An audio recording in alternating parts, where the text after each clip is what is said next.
peut déjà vous accueillir à votre arrivée dans cet hôtel de l'Oklahoma, ou répondre à vos questions dans près de 50 langues dans ce hall d'aéroport. Quand il ne gère pas seul le stand d'un salon high-tech.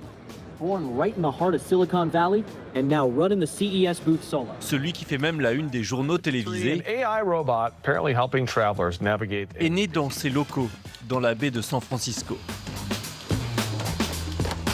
À seulement 23 ans, David Yuan est le père de ce robot et cofondateur d'une start-up.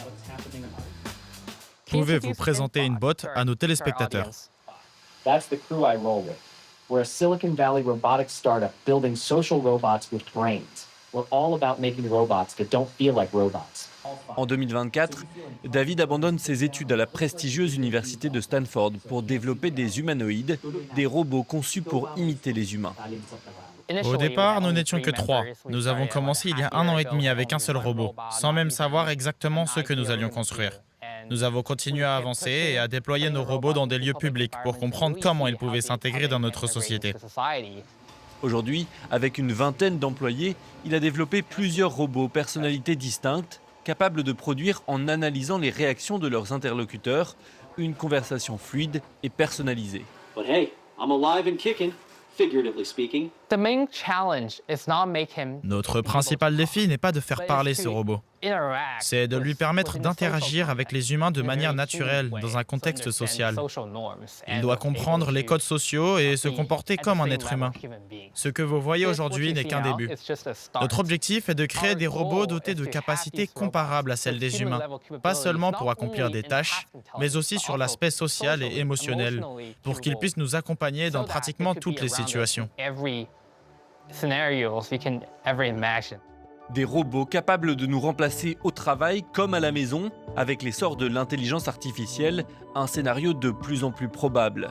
À travers le monde, une quarantaine d'entreprises travaillent sérieusement pour développer des humanoïdes. Et ce marché pourrait peser près de 38 milliards de dollars dans 10 ans. De quoi créer un vent de panique dans de nombreux secteurs où ces machines pourraient accomplir la plupart des tâches effectuées aujourd'hui par des humains.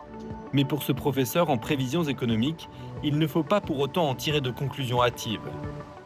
Historiquement, ce serait une anomalie complète si cette innovation technologique ne faisait pas disparaître certains emplois tout en créant d'autres. Cela s'est produit lors de toutes les grandes révolutions technologiques, de la révolution agricole aux différentes phases de la révolution industrielle. Ce qui est nouveau, c'est que les emplois de demain restent largement inconnus et relèvent encore de la spéculation.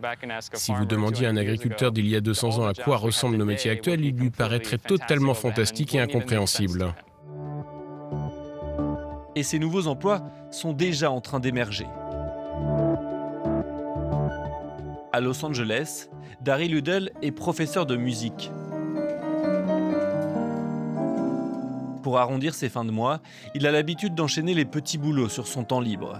Mais depuis quelques semaines, entre deux cours,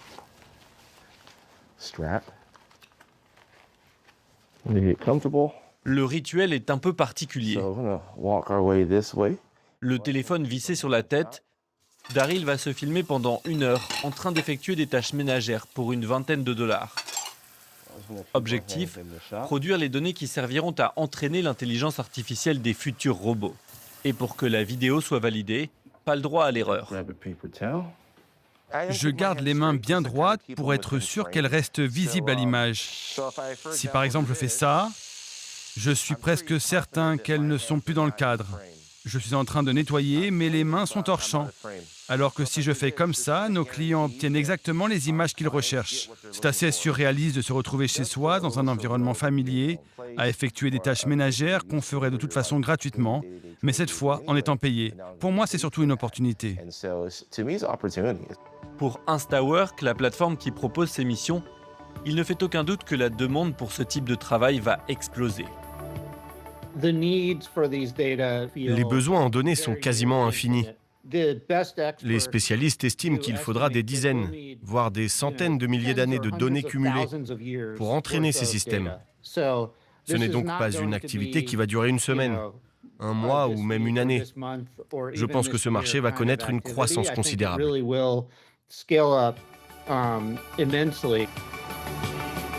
D'ici 2035, plus d'1 million de robots humanoïdes pourraient être en service dans le monde, selon une étude de la banque Goldman Sachs.